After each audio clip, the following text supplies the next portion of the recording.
Paul, we've announced our first 3 signings of pre-season. Are you happy to get started with announcing them? Yeah, I think people and fans have been waiting for some news. I think they know in general things don't always happen instantly. You've been drip feeding news on other club signings, and delighted that we can get that underway, and hopefully the fans will like the signings that we've made today. And looking at the first 3, let's talk about what you see each of them bringing to the team. First of all, Danny Rose, he comes in and he's got promotions on the CV, hasn't he? Yeah, we like Danny a lot and have done for a couple of seasons now, certainly. I think you ask defenders that play against him, he's a nightmare to play against. He's not 6'5", but I think he's very good in the air. He gives us a physical presence at the top end of the pitch. He's perhaps not, prolific in terms of numbers, but I think if you look at his career, he's been involved with teams that are at the right end of the division, got a lot of know-how, a lot of experience. I think he'll also bring a lot in terms to the squad, in the dressing room and the training ground, and those things are important. He's experienced promotion last season with Stevenage, and he's the right type of character that we want at the football club. So really pleased. We lost Ryan obviously in the summer, and trying to find that type of player gets harder and harder seemingly each year. So delighted that we've got someone of Danny's presence, ability and experience to lead that front line. Another one of the new faces, Toby Malarkey, he told us that the move nearly happened in January. I bet you're pretty happy to get that one over the line now. Yeah, there's no secret. It was close in January and a little frustrated that it didn't happen.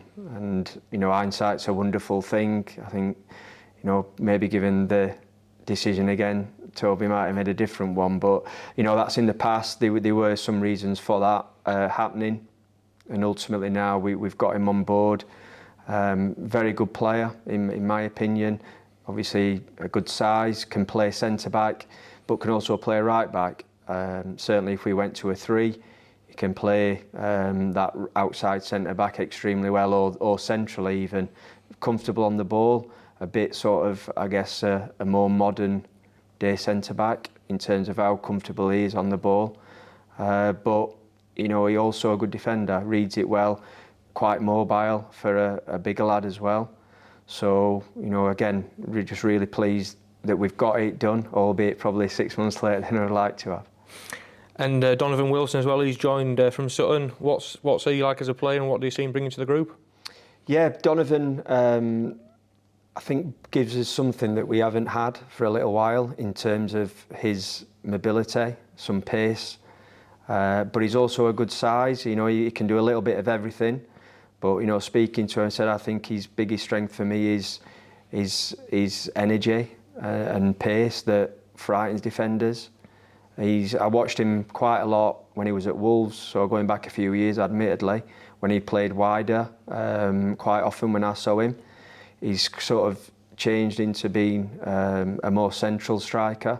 He can play sort of as a 10 if we wanted to play that way. He can play as an out-and-out centre forward. So he was at Sutton last year. Or last couple of seasons, he knows what the level's about. He's a player that I speaking to him, I think there's more to come from him. Still think he's got, some things to improve, which he accepts himself. Speaking to him again, I really like it. I can see he clearly likes football, which again might sound a bit of a strange comment because this is people's careers and you hope that they all like it, but I get a real genuine interest and a desire to improve and kick on. And ultimately, I think he's one of those players that if we can get the best out of him, and that obviously partly is on Donovan himself, but he will have his best season today, and that's going to be the aim, and that's what we'll be looking forward to. He's been a little bit unlucky in terms of his goal tally, having watched all his footage. He's had a few more goals than he registered, but someone that I think, like I said, brings a different option at the top end of the pitch, and clearly that is an area where we wanted to improve, felt we needed to, and getting Danny and Donovan in is a great start for us. And now you've alluded before the season ended of wanting a lot of your squad together for the start of pre-season. It's a couple of weeks away, so it must be a busy time of the year now for coaching and recruitment team to get those bodies in. Yeah, there's a lot of hard work, continuing just because we're not, in at the football club. I think myself and Joe's probably sick of me ringing him and getting in touch. We've done quite a few sort of Zoom calls and things like that with players. And you're just sort of constantly battering away, trying to make deals happen or seeing if people are ready to make those decisions, etc. But between us, a lot of work's going on. Chris obviously as well is involved with that. But it's a good start what we've made. Certainly really happy with the signings we've made. Clearly there's going to be more to come in. Perhaps a couple of deals on paper aren't too far away. But don't want fans holding their breath too much or constantly clicking on the website to see if anything's happened. But yeah, I'm sure we'll have a few more in before we do return for pre-season.